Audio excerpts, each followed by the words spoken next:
Hello everyone and welcome to our module on prenatal care.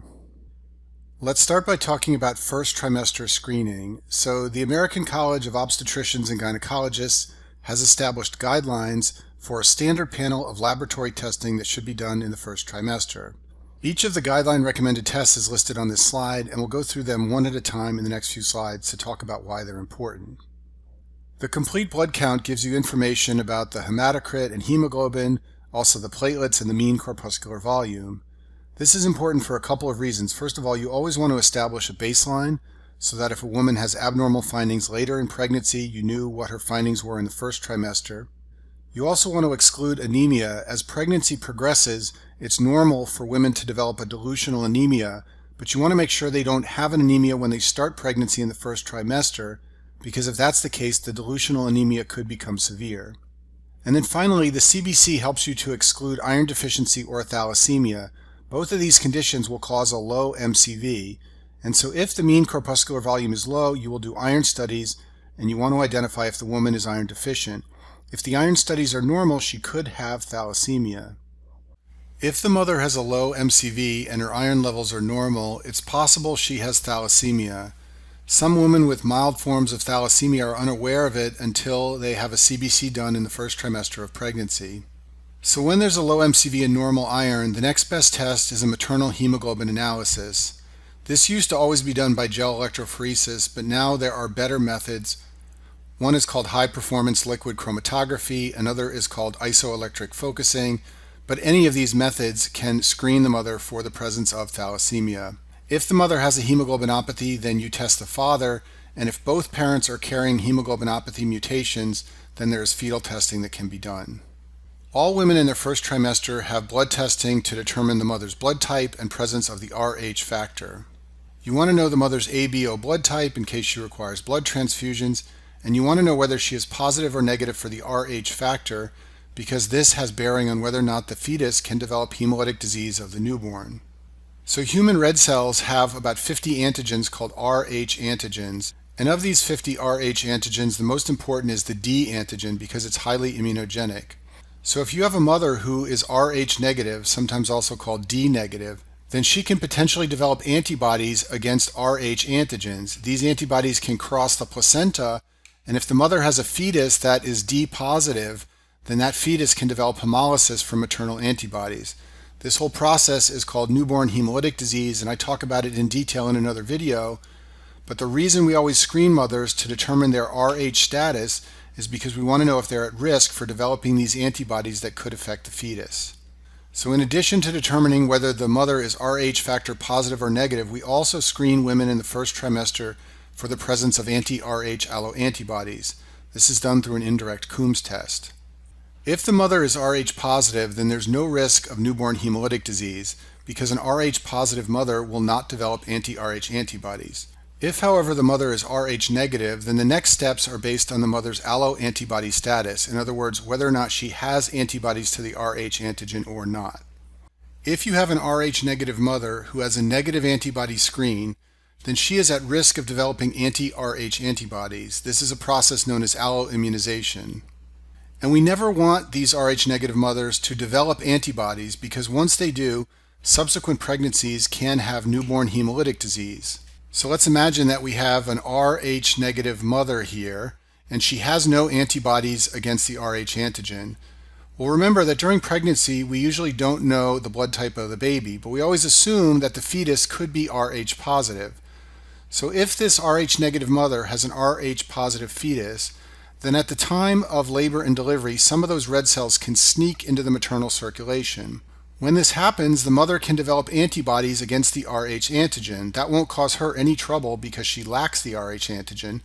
But if she has a subsequent pregnancy with another baby that is Rh positive, now these antibodies are going to cause a problem because they can cross the placenta and cause hemolysis in her subsequent pregnancies.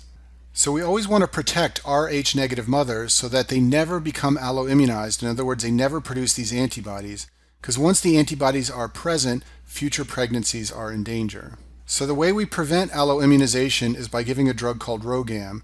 RhoGAM contains anti-Rh immune globulin, and this protects the mother if any of those fetal red cells happen to be Rh positive, and they sneak into the mother's circulation, the RhoGAM will quickly bind to those red cells and they'll be cleared by the spleen and by macrophages, and they will never generate an immune response in the mother where she starts to produce her own antibodies.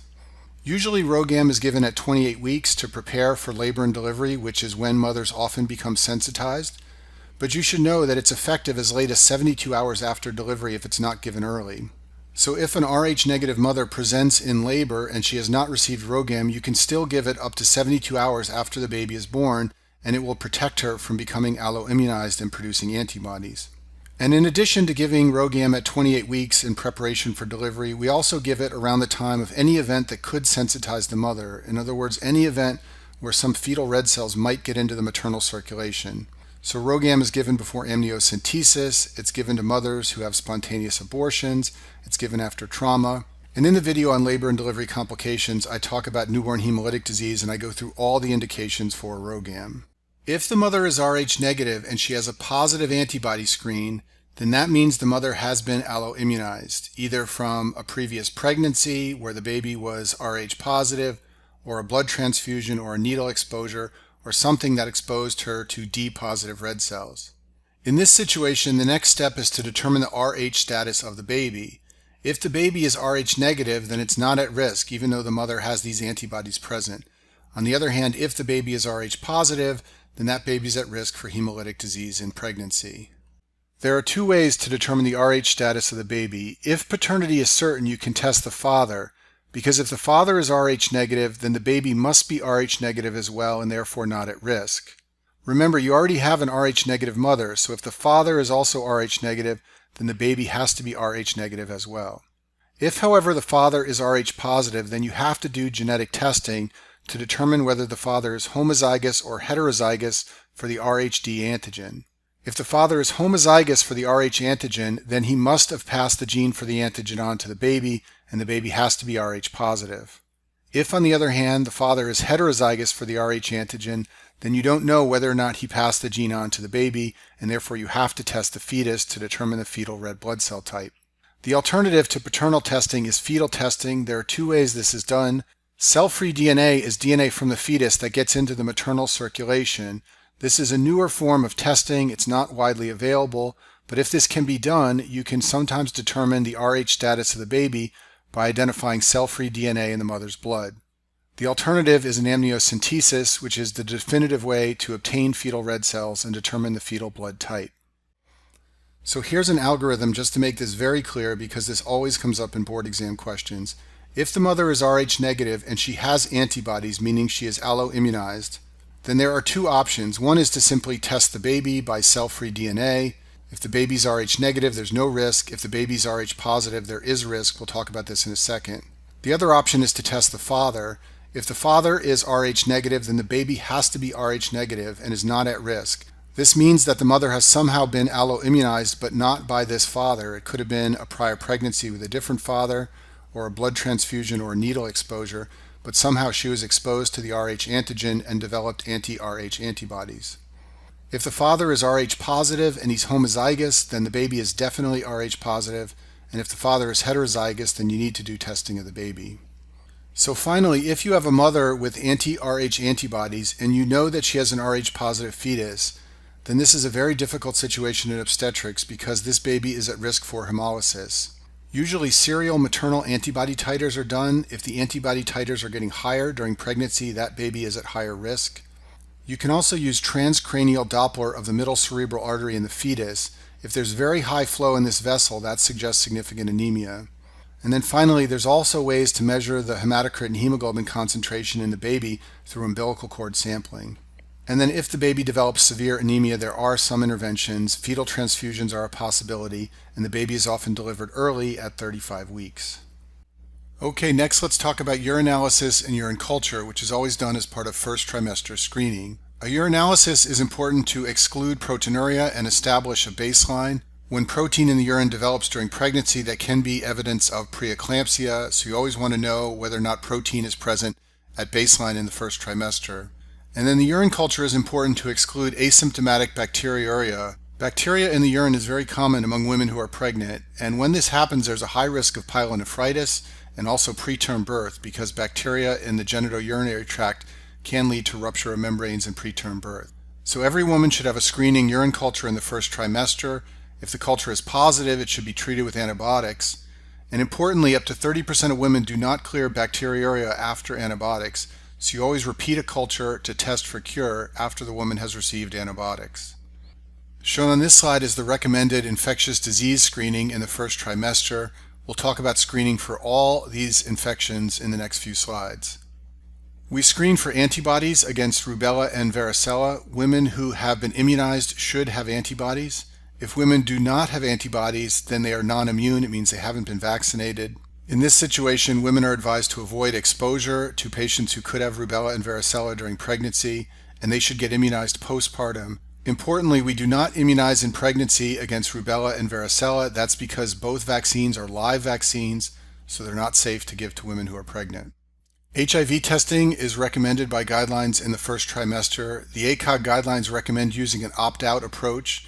What this means is that screening should be done unless the patient decides to opt out. Basically, you include HIV testing in the standard first trimester panel unless a woman chooses not to be tested. Other first trimester infectious disease screening is shown on this slide. All women in the first trimester are screened for syphilis with a VRDL or RPR test. All women are also screened for chlamydia infection through a urinary NAAT test, which is a nucleic acid amplification test. Unless they've had a pap smear within the last 6 months, all women should have one to screen for cervical cancer. You obviously want to know if a woman has cervical cancer at the time she is pregnant. And then screening for hepatitis B is also standard. This is done through measurement of the surface antigen and the antibody. If women do not have hepatitis B surface antigen or antibody, then this means they have never been vaccinated and they are non-immune, and you can vaccinate these women during pregnancy. If they're positive for the surface antigen, then this means they have hepatitis B infection. And for women with chronic hepatitis B, at birth, their baby is treated with hepatitis B immune globulin plus the hepatitis B vaccine. And I talk in more detail about vaccination and prevention of hepatitis in other videos. And then shown on this slide are some testing in the first trimester that can be done on a selective basis. So for some women, measurement of TSH is done to exclude thyroid disease. In women who have known diabetes, a hemoglobin A1C is usually measured in the first trimester. And then genetic screening of the mother can be done for certain conditions like cystic fibrosis or Tay-Sachs disease. And if the mother's a carrier for a mutation for one of these disorders, she can have genetic counseling about whether to have further testing of the father or the baby. Now let's move on from first trimester screening and talk about gestational diabetes screening, which is done in all women during pregnancy. The standard screening test is a 50-gram 1-hour glucose challenge test, usually performed between 24 and 28 weeks. The way this test works is the mother ingests 50 grams of oral glucose. She can do this at any time of day. Fasting is not required. Her plasma glucose is then measured 1 hour later, and it's considered a positive screening test if the 1-hour glucose measurement is greater than 130 to 140. The exact cutoff used varies by practice and lab, but it's always somewhere in this range. If the mother has a positive screening test, she is then referred for a diagnostic test. The diagnostic test for gestational diabetes is a 100-gram 3-hour oral glucose tolerance test. For this test, the mother has to fast for 6 hours, and she has measurement of her glucose at baseline, and then after ingesting 100 grams of glucose at 1 hour, 2 hours, and 3 hours. If any two of these measurements are elevated, then that's considered diagnostic of gestational diabetes. And shown on this slide are the cutoffs that are used for the 100-gram 3-hour glucose tolerance test. The mother has 4 measurements done, and if any two of those 4 are above these cutoffs, then that's diagnostic of gestational diabetes. Let's talk about vaccinations in pregnancy. So all pregnant women usually receive the Tdap vaccine. This vaccine protects against tetanus, diphtheria, and pertussis.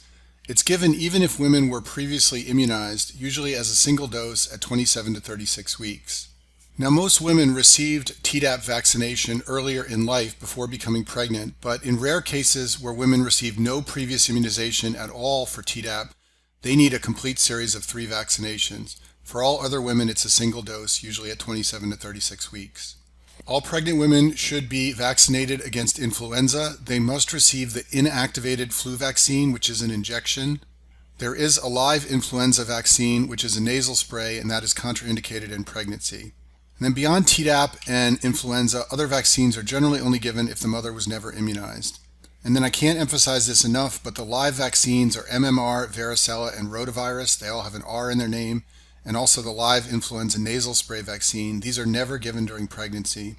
And then the HPV vaccine is generally avoided during pregnancy. The reason for this is because of limited safety data. This is a newer vaccine and hasn't really been studied well in pregnant women.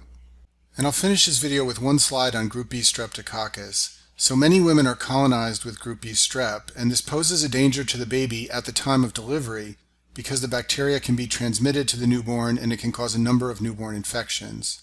So women are always screened for colonization with Group B strep as they are approaching term when they will deliver the baby. This is done through rectovaginal cultures in the third trimester, usually at 36 to 37 weeks. In women who have a positive screen for Group B strep, they are treated with intrapartum antibiotic prophylaxis. The idea here is to reduce the risk of transmission of Group B strep to the baby. And I talk about the specific types of antibiotics and how to choose them in the videos on labor and delivery. And that concludes our module on prenatal care.